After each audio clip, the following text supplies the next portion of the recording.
নমস্কার, আদাব। আমি অনুপ সোনি, কলকাতা, ওয়েস্ট বেঙ্গল থেকে আপনাদের সবাইকে সাদর অভিনন্দন জানাচ্ছি।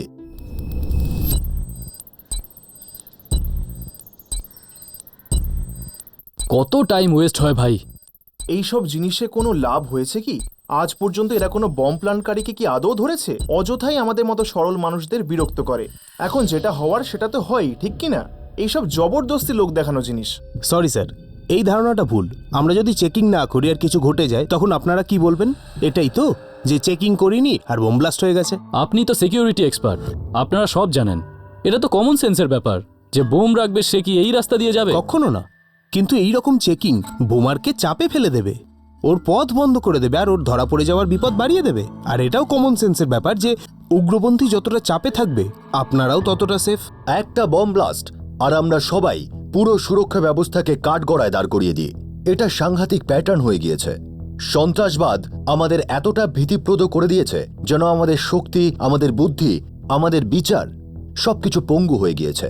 আর সেটা চলতে পারছে না, কারণ মানুষ হয় ভয় পেতে পারে, না হয় বেঁচে থাকতে পারে। ভয় পেয়ে বেঁচে থাকার তো কোনো প্রশ্নই নেই। April 2011, Malda, West Bengal.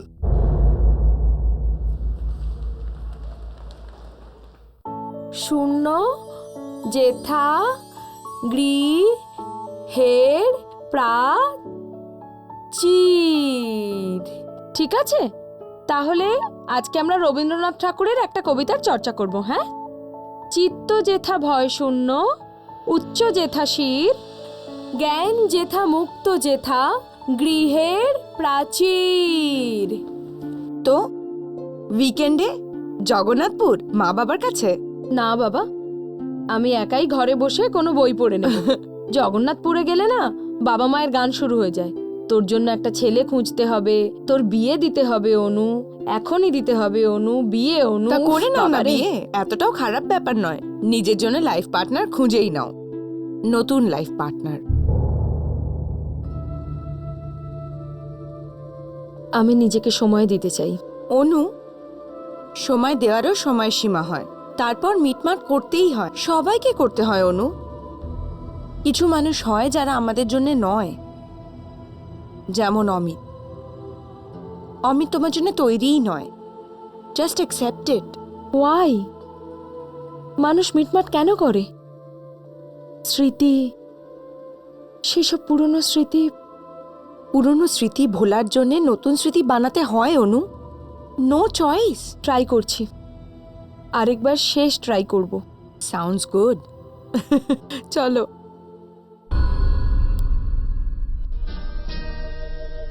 সেই রাতে রাত ছিল পূর্ণিমা, রং ছিল ফাল্গুনি হাওয়াতে।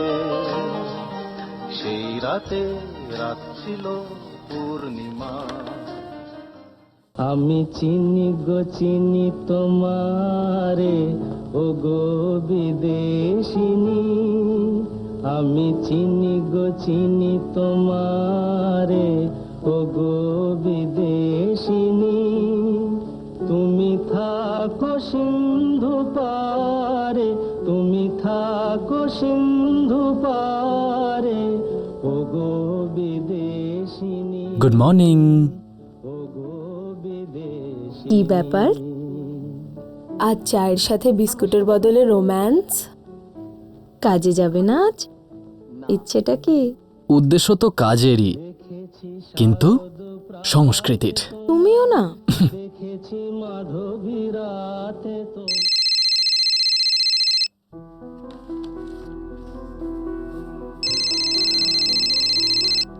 হ্যাঁ শেখর, বলো। অনুদি, আমি না আজকে আসবো না। আমার কিছু অ্যাসাইনমেন্ট পুরো করতে হবে, তারপরেই আমি বাড়ি থেকে বেরোবো। ঠিক আছে, কিন্তু রাতের খাবার খাবে তো?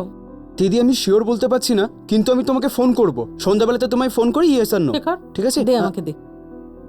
অনু, শনিবার রবিবারে কি তোর স্পেশাল ক্লাস হয়? না তো মা, বাড়িতেই আছি। তুই বাড়িতে না, ভাড়ার বাড়িতে আছিস।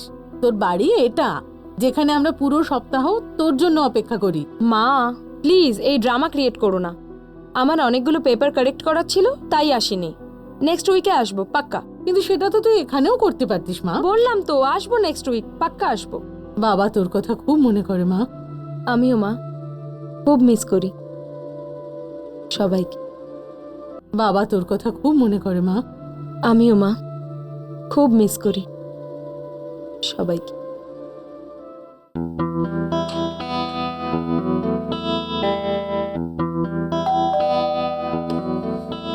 আহ, 124 মালঞ্চপল্লী, এটাই কি? ও হ্যাঁ, এটাই তো। আপনি হলেন অনুপমা সরকার? আমার ফেসে লেখা আছে অনুপমা সরকার। না মানে আমার মনে হলো আর কি। ভুল মনে হলো, ওপরে থাকে। উপরে কি করে যায়? নর্মালি আমরা এই সিঁড়ি দিয়েই গিয়ে থাকি। ও নিন। ওকে, thank you.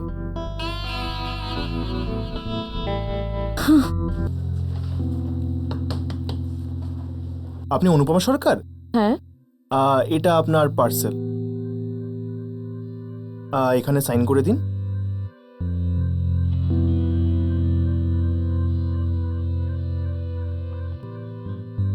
Okay, thank you.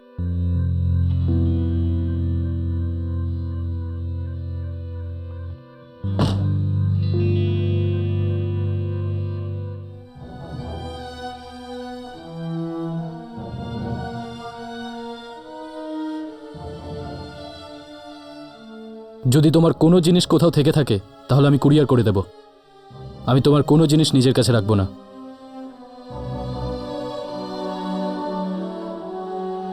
কিন্তু তুমি আমার সব জিনিসে আমার মধ্যে সব সময় থাকবে।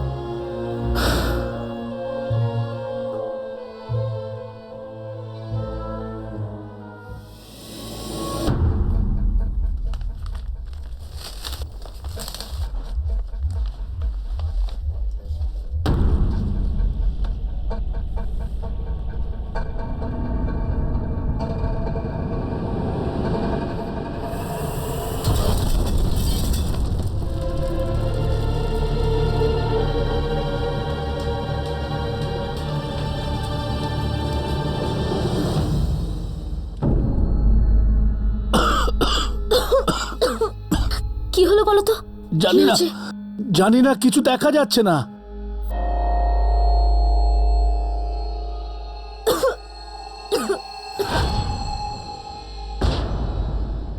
অনুপমা দি!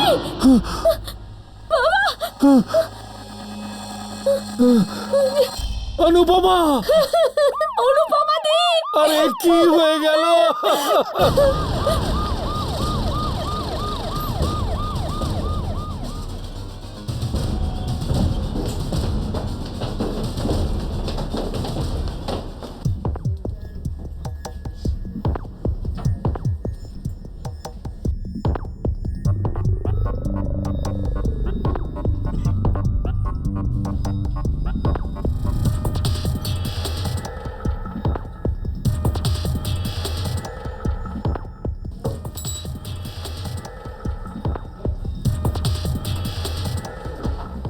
কটা বেজেছিল? 10:30 বেজেছিল। স্যার ওই কুরিয়ারের লোকটা 10:15টাতে এখান থেকে গেছিল। মানে কুরিয়ার দিয়ে যাওয়ার 15 মিনিট পর আপনারা ব্লাস্টের আওয়াজ পান? আগে আগে হ্যাঁ।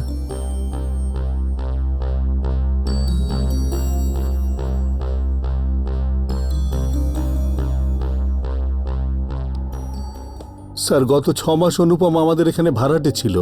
একা থাকতেন? আগে কখনো কখনো ওর ছোট ভাই শেখর থাকার জন্য চলে আসতো। কি কাজ করতেন? মাধবরী গার্লস স্কুলে টিচার ছিল। ভাই ছাড়া আর কেউ ছিল না? না না, ফুল ফ্যামিলি, মা বাবা ভাই, ওনারা সবাই জগন্নাথপুরে থাকেন।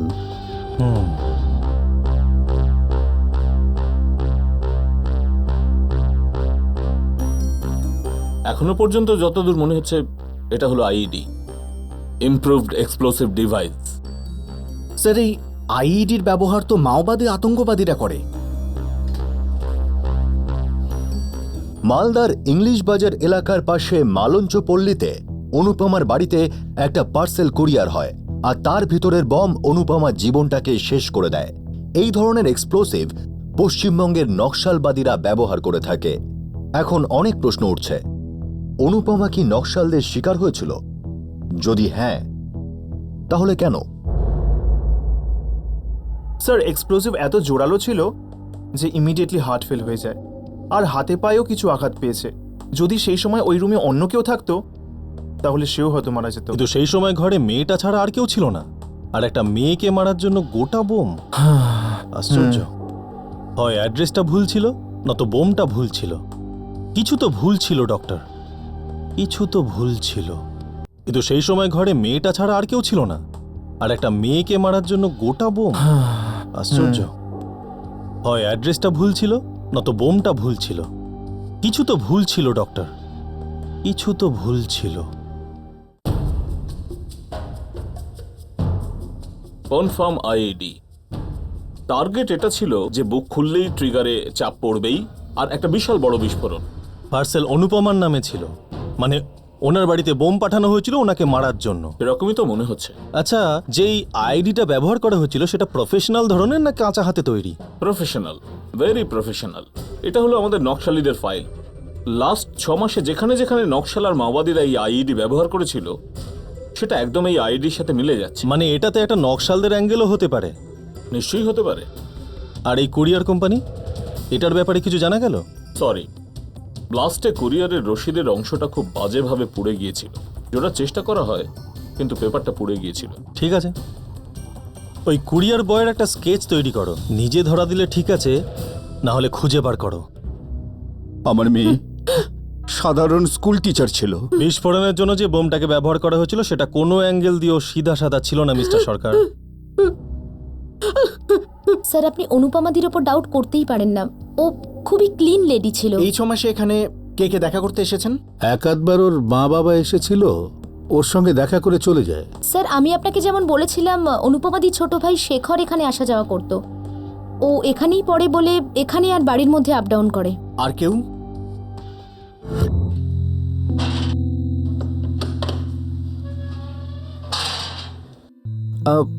অনুপমা সরকার কি এখানেই থাকেন?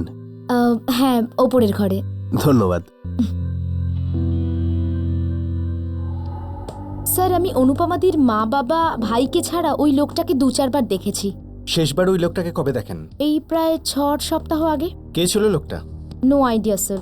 আমি ওকে বা অনুপমাদিকে কাউকে জিজ্ঞেস করি। কেমন দেখতে ছিল? স্যার, মিডিয়াম বেল ছিল, একটু ফর্সা ছিল। এই অমিত সেনগুপ্ত কে? জানি না, ওর ব্যাপারে কোনোদিন শুনিও নি। কিন্তু স্যার, ওই যে কুরিয়ারওয়ালা পার্সেলটা দিতে এসেছিল না, সেই পার্সেলে অমিত সেনগুপ্তর নাম লেখা ছিল। এই যে কুরিয়ারের ছেলেটা পার্সেল দিতে এসেছিল, ওর বর্ণনা চাই আমার। অমিত সেনগুপ্ত আমার মেয়ের এক্স হাজবেন্ড। ওদের ডিভোর্স হয়ে গিয়েছিল। গাজলে থাকতো। এনভেলাপেও এটাই লেখা ছিল, অমিত সেনগুপ্ত, গজল। এই অমিতের কি কোনো নকশালবাদীদের সাথে কানেকশন আছে? আমি কিছু জানি না। 5 বছর আগে ওদের বিয়ে হয়েছিল। ডিভোর্স 2 বছর আগে হয়ে গিয়েছিল। 2 বছর আগে যখন উনি বিবাহিত ছিলেন, তখন কি নকশালবাদীদের সাথে কোনো সম্পর্ক ছিল? আমরা কিচ্ছু জানি না ইন্সপেক্টর। তাহলে আপনি জানেনটা কি মিস্টার সরকার? শুধু এটাই যে ওই লোকটা অনুর জন্য ঠিক ছিল না। স্যার, ও অনুদিকে ঘেন্না করত। এতটাই ঘেন্না যে ওকে এইভাবে মেরে ফেললো? হ্যাঁ স্যার, কারণ অনুদি ওনাকে ছেড়ে দিয়েছিল। ওকে কেন ছেড়ে দিয়েছিলেন? আমি আর রিনা কলেজে একসাথে ছিলাম। একসাথে ছিলাম। আমাদের বিয়ের আগে তুমি আমাকে বলনি কেন? কারণ তখন আমিও জানতাম না যে রিনার জন্য আমার কি ফিলিংস। তার মানে আমাকে বিয়ে করার পর তোমার ওই রিনার প্রতি ফিলিংস জেগে ওঠে। আমার চোখের আড়ালে অবৈধ অ্যাফেয়ার শুরু হয়ে যায়। তোমার কোনো আইডিয়া আছে যে তুমি কত জঘন্য কাজ করছো? বিয়ের আগে জানতে পারলে ওকে কোনোদিন মেয়ে দিতাম না। স্যার, ধরা পড়ে যাওয়ার পরেও আমার দিদিকে বলল আমি রিনাকে ভুলতে পারবো না, ওকে ছাড়তে পারবো না। এতটাই নির্লজ্জ মানুষ এই অমিত সেনগুপ্ত। আমার মেয়ে ওকে অনেক টাইম দিয়েছে। 2 বছর ওকে সহ্য করেছে, তারপর হতাশ হয়ে ওকে ডিভোর্স দিয়ে দেয়। স্যার, সত্যি কথা বলতে ও তো ডিভোর্স দিতেই চাইছিল না। সোনার ডিম পাড়া মুরগি ছিল যে অনুদি। ও বেচারি কষ্ট করে উপার্জন করে ওর হাতে এনে দিত, আর ও গিয়ে ওই দ্বিতীয় মেয়েটার পিছনে খরচ করত। ডিভোর্স চাইলে ও গায়ে হাত তোলে। আমরা আমাদের মেয়েকে কোনোদিন বকিও নি। ও মেরেছে আমাদের মেয়েকে। আমরা পুলিশ কমপ্লেনও করেছিলাম হাবিলপুর পুলিশ স্টেশনে। আমার কাছে এমসির কপিও আছে। তখন হুমকি দিয়েছিল যে একদিন না একদিন ও প্রতিশোধ নেবে। আরও প্রতিশোধ নিয়েও নিল। অনুপমার সাথে আমার ভালো ভাব ছিল। কেমন ছিলেন উনি? খুব ডিস্টার্বড। অমিতের বিশ্বাসঘাতকতাটাও সহ্য করতে পারছিল না। ইনফ্যাক্ট ডিভোর্সের পরও অমিতকে ভালোবাসতো। ওর ভাড়া বাড়িতে ওর সাথে দেখা করতে একটা লোক আসতো। কে আসতো? আমি আপনাকে জিজ্ঞেস করছি কে আসতো। ডিভোর্সের পরে কোনো অ্যাফেয়ার? না। শিওর? পাক্কা তো আমি বলতে পারছি না, কিন্তু অ্যাফেয়ার হওয়া মুশকিল অফিসার, খুব মুশকিল। মানে যে লোকটা ওর বাড়িতে আসতো তার সম্পর্কে আপনাকে কোনোদিন কিছু বলেনি? No officer. স্যার, আমার মনে হয় না এই মার্ডার আর ব্লাস্টে কোনো নকশাল অ্যাঙ্গেল রয়েছে। আমারও তাই মনে হয়। এটা প্রতিশোধের মামলা হবে। বদলা? ডিভোর্সের 2 বছর পর, তাও কিনা এত ভয়ঙ্কর আর নৃশংসভাবে? ব্যানার্জি, প্রতিশোধের আগুন অনেক দিন জ্বলে। আমরা তো এরকম অনেকবার দেখেছি। আচ্ছা, এই কুরিয়ারের ছেলেটার কি হলো? ইংলিশ বাজার এলাকায় মোট 27টা কুরিয়ার কোম্পানি আছে স্যার। আমি আমার খোঁচর নেটওয়ার্কদের অ্যাক্টিভেট করে দিয়েছি। শিগগির এই ছেলেটা ধরা পড়বে স্যার। ওই অমিত সেনগুপ্ত, যার গ্রাম গাজল, ওখানকার কি খবর? স্যার, ওখানে প্রায় 30টা কুরিয়ার কোম্পানি আছে, আর কয়েকটা আছে ফ্র্যাঞ্চাইজি। একবার এই ছেলেটা যদি ধরা পড়ে যায়, তাহলে ও আমাদের সেই কুরিয়ার কোম্পানিতে নিয়ে যাবে যেখান থেকে পার্সেল এসেছিল। ব্যানার্জি, গাজলে যাওয়ার ব্যবস্থা করো। আমাদের মুখ্য অভিযুক্ত অমিত সেনগুপ্তই। এখনো পর্যন্ত তো ওই।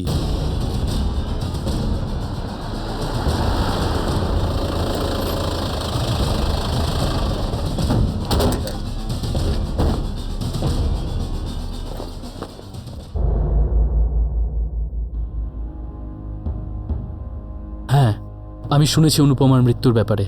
এটা আপনি পাঠিয়েছিলেন?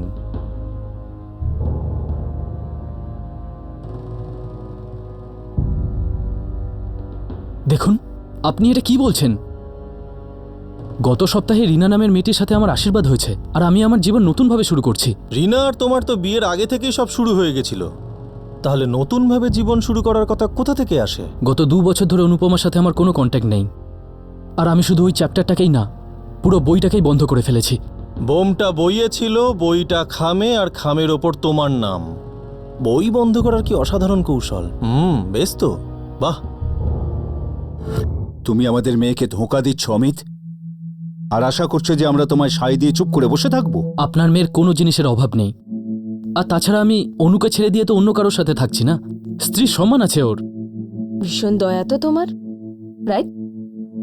যাতে তোমারও স্বামীর স্ট্যাটাস বজায় থাকে, আর আমিও গিয়ে অন্য কোনো অ্যাফেয়ার করি। প্রথমে চোখের আড়ালে আর তারপর সামনাসামনি, হ্যাঁ, পুরে ছাই হয়ে যাবে। অনু,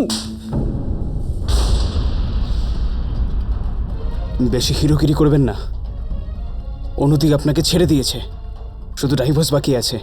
চুপচাপ দিয়ে দিন, তা না হলে পুলিশ কেস হয়ে যাবে।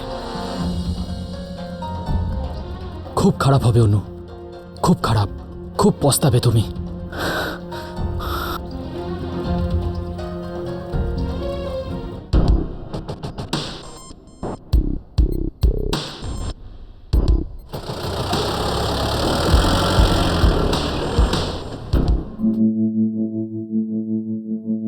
যা যা টর্চার আপনারা জানেন সব করে দেখুন, কিন্তু সত্যিটা বদলাবে না। আর সত্যি এটা যে আমি অনুপমাকে কোনো পার্সেল পাঠাইনি। হতে পারে যে অন্য কেউ তোমার নামে পার্সেল পাঠিয়েছে। কেউ আমাকে ফাঁসাবার চেষ্টা করছে, আর আপনি তার চালে ধরা পড়ে যাচ্ছেন। কোনো অ্যাড্রেস এত পরিষ্কার করে লেখাটা খুনির বোকামই হবে। স্যার, এটা অমিতের চালাকিও হতে পারে। ও হয়তো ভেবেছে নিজের নাম লিখলে কেউ সন্দেহ করবে না, কারণ খুনি তার নিজের নাম ঠিকানা তো আর লেখে না। অমিত খুব চালাক স্যার। বা কেউ ওর থেকেও চালাক ব্যানার্জি। মানে এমন কেউ যে অনুপমা আর অমিতের হিস্ট্রি জানতো, সে তার সুযোগ নেয়। কারেক্ট। যে অনুপমাকে খুব ঘেন্না করত আর জানতো যে আঙুল অমিতের দিকেই উঠবে। তুমি ওকে বাজারের মধ্যে থাপ্পড় মেরেছিলে, হতে পারে তারই রাখছিল ওর। আমার মনে হয় যে আমাদের এই কথাটা পুলিশকে বলে দেওয়া উচিত ছিল। বুঝছি না বাবা, বুঝতে পারছি না। যেরকম দেখা যাচ্ছিল অবশ্যই সেরকম ছিল না, কিছু তো লুকোনো হচ্ছিল। এমন কিছু যেটার তথ্য পুলিশের কাছে থাকা দরকার ছিল। শেষ পর্যন্ত এই কেসে একটা ব্রেক থ্রু পাওয়া যায় যখন কুরিয়ার কোম্পানির ছেলেটাকে পুলিশ ধরতে পারে। প্রত্যেকটা news paper, courier company, TV চ্যানেলে তোর জন্য খবর পাঠিয়েছিলাম যে তুই এসে দেখা কর, কিন্তু তুই তো এলিই না। স্যার, আমি খুব ভয় পেয়ে গেছিলাম। আমি ওই পার্সেলটার ব্যাপারে কিছুই জানতাম না স্যার। যদি ওই পার্সেলের ব্যাপারে জানতিসই না, তাহলে ভয় পেয়ে গেছিলি কেন? সকাল 10:15টার সময় তুই পার্সেল ডেলিভারি করেছিলি, এমনিতে তুই 11টার আগে ডেলিভারি করিস না। স্যার আমার কাছে গাজল অফিস থেকে মেসেজ এসেছিল, খুব আর্জেন্ট। তাহলে আগে গাজল ব্রাঞ্চে গিয়ে খোঁজ করি, তারপর না হয় ফেরত এসে লকআপের ছাল ছাড়াবো। স্যার এখান থেকে রোজ শয়ে শয়ে পার্সেল যায়, তাই কোনো একটা পার্সেলকে চেনা খুব অসম্ভব ব্যাপার স্যার। কিন্তু ওই পার্সেলটা যে বোম ছিল ম্যানেজার সাহেব, এমন একটা বোম যেটা কুরিয়ার ইন্ডাস্ট্রি 12টা বাজাতে পারে। আগে বোম ডেলিভার হয়েছে আপনার অফিস থেকে, কোনো আচারের শিশি না। আমি আপনাকে কি সাহায্য করতে পারি? 16ই অক্টোবর পার্সেল ডেলিভার হয়েছিল। আমার সেই দিনের সব বুকিং আর ডেলিভারি রিপোর্টস চাই এক্ষুনি। আমি এক্ষুনি নিয়ে আসছি।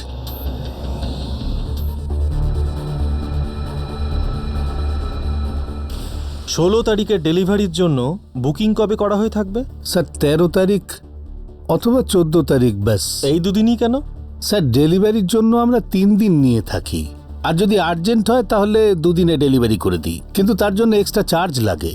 আপনার অফিস থেকে ইংলিশ টাউন বাজারের অফিসে ফোন করা হয়েছিল আর বলা হয়েছিল যে এই পার্সেলটা আর্জেন্ট ডেলিভারি করতে হবে। স্যার এই যে রিপোর্ট। এই নম্বরটা ট্রাই করো, নিশ্চয়ই বন্ধ থাকবে।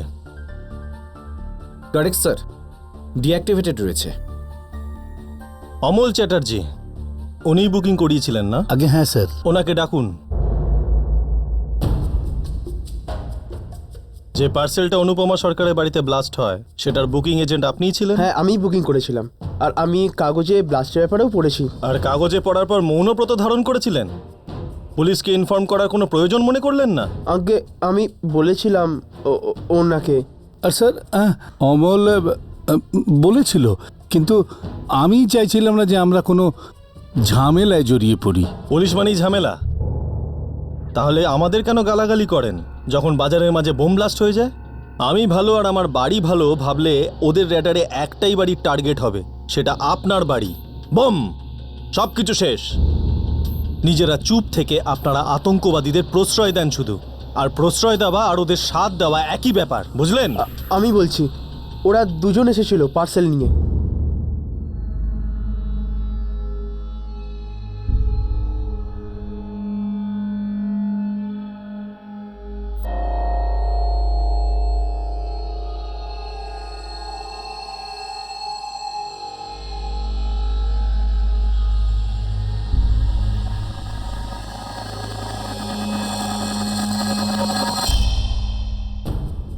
ওই দুজন কে ছিল?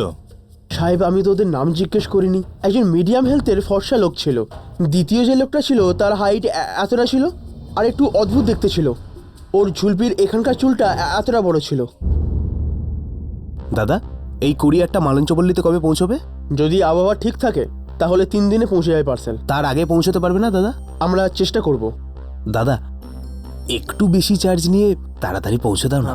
100 টাকা বেশি লাগবে, তাহলে 2 দিনে চলে যায় মালটা। দাদা 200 টাকা দিচ্ছি, কালকের মধ্যে পৌঁছে দাও। 1000 টাকা দিলেও 2 দিনেই পৌঁছবে। আমাদের এক্সপ্রেস ডেলিভারি 2 দিনেরই। হ্যাঁ হ্যাঁ একদম ঠিক আছে। ভালো ভালো, এক্সপ্রেস ডেলিভারিতে পাঠিয়ে দাও, কিন্তু একটু তাড়াতাড়ি। হ্যাঁ সাহেব ওরা আমার কাছ থেকে আমার নাম্বারও নিয়েছিল, আর কম করে 1 ডজন বার ফোন করে, আর এটাই জিজ্ঞেস করতে থাকে পার্সেল গেছে কিনা, পার্সেল গেছে কিনা। ব্যানার্জি, অমল বাবুর কল ডিটেলস চেক করো আর ওনার কলকে ট্র্যাক করো। স্যার এই যে দুজন লোকের কথা বলা হচ্ছে তার মধ্যে একজন মিডিয়াম হাইটের ফর্সা গোলগাল মানুষ। এই রকম একজনের কথা অনুপমার বাড়িওয়ালির মেয়েও আমাদের বলেছে। এই লোকটা অনুপমাকে চিনত, আর কেউ না কেউ থাকবে যে একে চেনে। স্যার যে সিম থেকে ও ফোন করেছিল সেই সিম দিয়ে ওকে ধরে ফেলবো আমরা। ফাইনালি এই কেসের সূত্রগুলো জুড়তে থাকে। এখন পুলিশ ওই ব্যক্তিকে খুঁজছিল যে ওই পার্সেলটিকে পাঠিয়েছিল। আসলে এই লোকটা কে ছিল? অনুপমার বাড়ির লোকেরা কি তাকে চিনত? পুলিশের থেকে ওনারা কি লুকোচ্ছিলেন? মাঝারি উচ্চতার ফর্সা গোলগাল একটা ছেলে মালঞ্চপল্লিতে অনুপমার সাথে দেখা করতে আসতো। ওখানে কেউ জানে না যে সে কে ছিল, কেউ জানতো না, কেউ জানে না। কিন্তু এটাও হতে পারে না যে অনুপমা দেবী তার সম্বন্ধে আপনাদের কিছু বলেনি।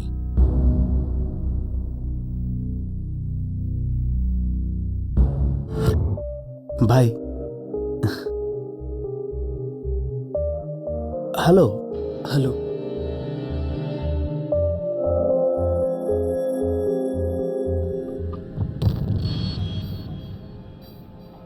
এখানকার লোকাল লাইব্রেরিতে আমার সাথে ওর দেখা হয়। কবেকার কথা? একদিন যখন আমার সেল হারিয়ে গিয়েছিল তার পরের দিন আমি লাইব্রেরিতে ছিলাম।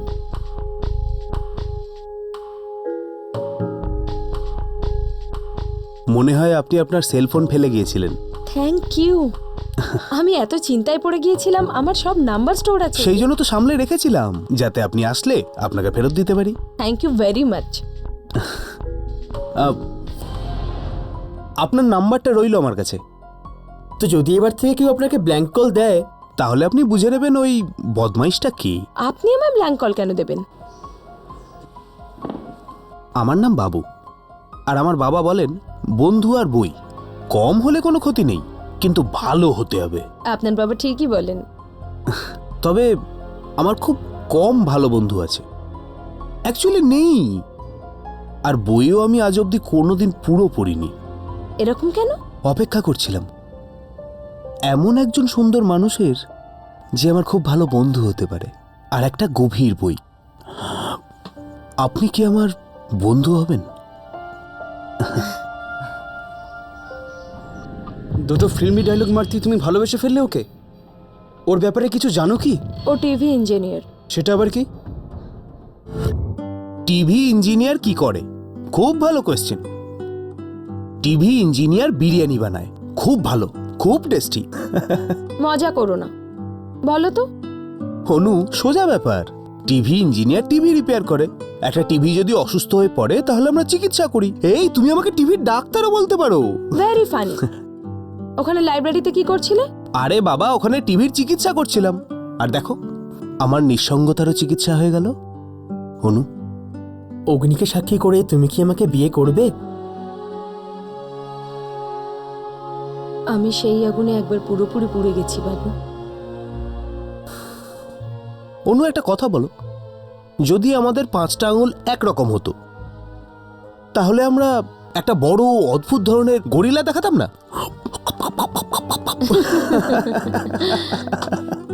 দেখলে, এইরকমই হাসতে থাকো, খুশি থাকো সব সময়। আমি তোমায় সব সময় এরকমই খুশি রাখবো। আমি জানি। একটা কথা জানো না তুমি? কি? একটা এমন সময় আসবে যখন আমরা বুড়ো হয়ে যাব, চলতে পারবো না, কিন্তু তবুও আমাদের ওই টিভিটা চলতে থাকবে, পাক্কা চলবে।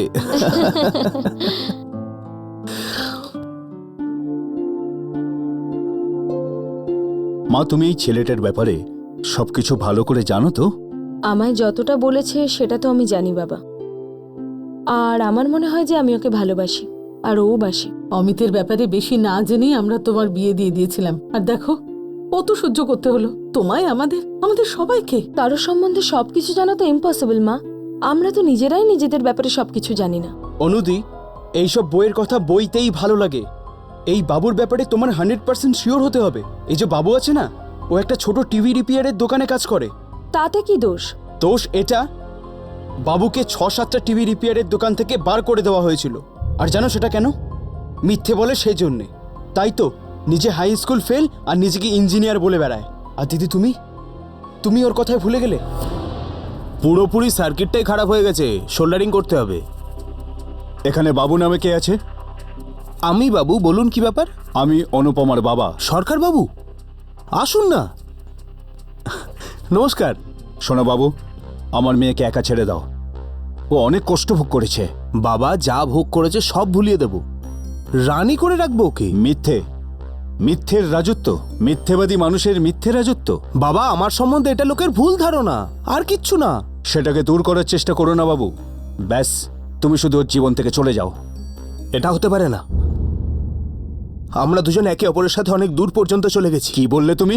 অনুকে আমি ভালোবাসি, বিয়ে করতে চাই, সুখে রাখবো ওকে, শুধু এটাই তো বলেছি আমি। দ্বিতীয়বার যদি তুই চোখ তুলে ওর দিকে তাকাস তাহলে তোর রক্ষা নেই।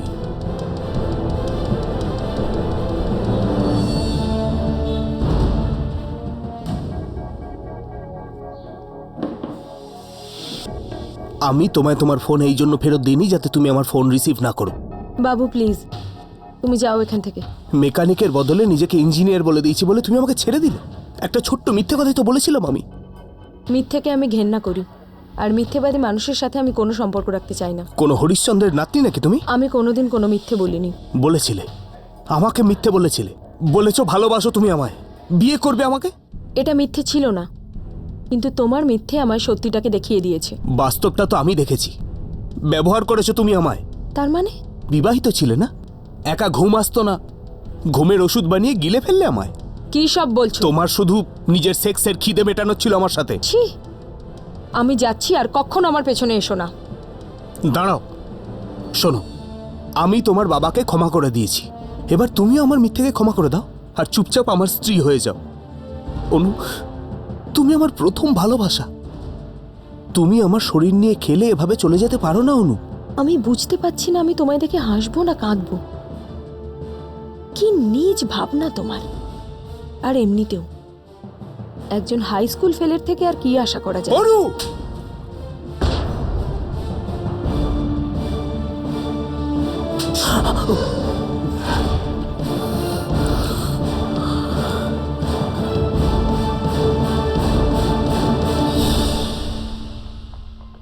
সেই দিন থেকে ও যা হ্যারাসমেন্ট শুরু করে দিল। কি করতো? সারাদিন ফোনের পর ফোন, বিভিন্ন নাম্বার থেকে। তারপর ও হুমকিও দিত, ওদের মধ্যে বেডরুমে যা ঘটেছে তা ইন্টারনেটে দিয়ে দেবে। অনুদি অনেক চেষ্টা করেছে ওর থেকে দূরে থাকবার, অনুদি সিমও বদলেছিল, কিন্তু তাও ও জেনে ফেলতো আর হুমকি দিত যে ওর কাছে অনুদির একটা এমএমএস আছে। ওই এমএমএস এর ব্যাপারটা আমি চেপে রাখতে চেয়েছিলাম, সেই জন্য আপনাকে বলিনি। আমাদের সন্দেহ যে অনুপমার মৃত্যুর পেছনেই বাবুই আছে। অনুপমা ওর জীবনের সমস্ত ডিটেল এই বাবুকে বলে দিয়েছিল। অনুপমা পুরোপুরি ওর হাতের মুঠোয় ছিল, আর বাবু সেই মুঠোটাকেই পিষে ফেলে। স্যার, ওই নাম্বারটা ট্র্যাক ডাউন হয়ে গেছে স্যার। বাবু আর ওর বন্ধু বাজারে আছে। চলো। সব ঠিক হয়ে যাবে। ব্যাস, চুপ করে যাও। এই চল।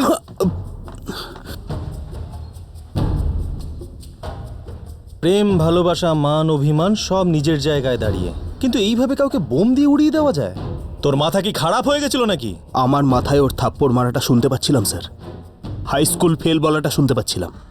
অপমান করে ছেড়েছিল বাপ মেয়ে আমায়, আমায় কোনো দিকে ছাড়েনি, আমার পৌরুষত্বকে পিষে দিয়েছিল স্যার।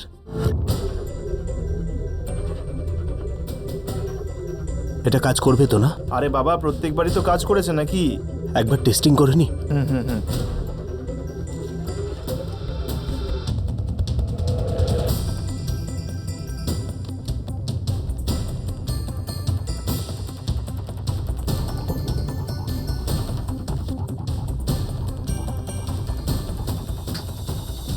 এবার বইটা খুলতেই ধুম।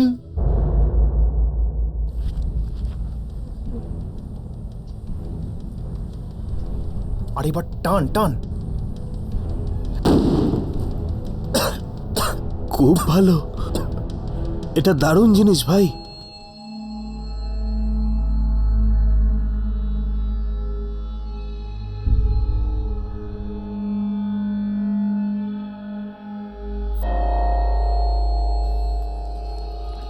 অনু আমাকে বলেছিল যে অমিত প্রতিশোধ নেবে বলে প্রতিজ্ঞা করেছে, কিন্তু বদলা নেব আমি, আর শাস্তি পাবে ওই শালা অমিত। কিন্তু একটাই টেনশন আছে, এই বইটা যেন অনুপমা নিজের বাড়িতে একলাই খোলে, না হলে অন্যরা বেকার বেকার ভেসে যাবে। নিরীহ মানুষদের জীবন বিপদে ফেলেছিলি। কত লোক মারা যেত জানিস, যাদের সাথে তোদের কোনো সম্পর্ক ছিল না? কোনো নিষ্পাপ তো মরেনি স্যার। কি? কোনো নিরীহ মরেনি? হ্যাঁ, নিয়ে যাও শালাদের। চল চল চল চল, নিয়ে যাও।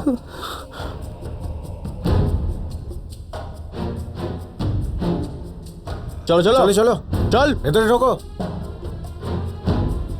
অমিত,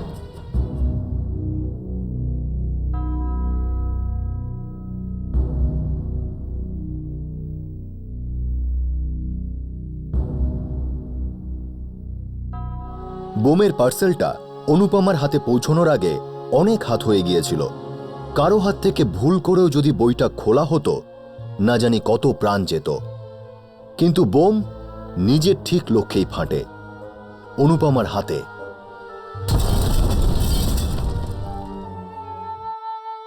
দুর্ভাগ্যবশত অনুপমার সঙ্গে সত্যিকারের ভালোবাসা সবসময় লুকোচুরি খেলেছে। ও হৃদয়ের সঙ্গে ঠাট্টা করা হয়েছে। ওর দুটো রিলেশনই বিস্ফোরক ছিল। ওরা ওকে জীবন্ত মেরে ফেলে, আর তারপর এমন একটা বিস্ফোরণ হয় যাতে পূর্ণ যৌবনে ও হৃদস্পন্দন থেমে যায় একেবারের জন্য। যদি কুরিয়ার কোম্পানিতে মেটাল ডিটেক্টর বা বম্ব স্ক্যান মেশিন থাকতো, তাহলে হয়তো অনুপমা এখনো বেঁচে থাকতো। এই কেসটার পর পুলিশ ফোর্স প্রত্যেকটা কুরিয়ার কোম্পানির উপর এটা জোর দিচ্ছে যাতে ওরা নিজেদের অফিসে বম্ব ডিটেকশন মেশিন ফিট করে। এই কেসটা সন্ত্রাসবাদীদের না হলেও সন্ত্রাসবাদীদের পান্ডাদের হামলার পদ্ধতির বিষয়ে ইঙ্গিত নিশ্চয়ই করছে। আমাদের এই ভীতুদের কৌশলের খুব ভালো মতো জবাব দিতে হবে। ভয় পেয়ে বেঁচে থাকার তো প্রশ্নই উঠছে না। প্রশ্ন এটা যে আমরা কতটা সতর্ক হতে পারি আর নিজেদের কতটা সুরক্ষিত করতে পারি। আবার দেখা হবে একটা নতুন এপিসোডের সঙ্গে। ততক্ষণ নিজের খেয়াল রাখুন। শুভরাত্রি। জয় হিন্দ।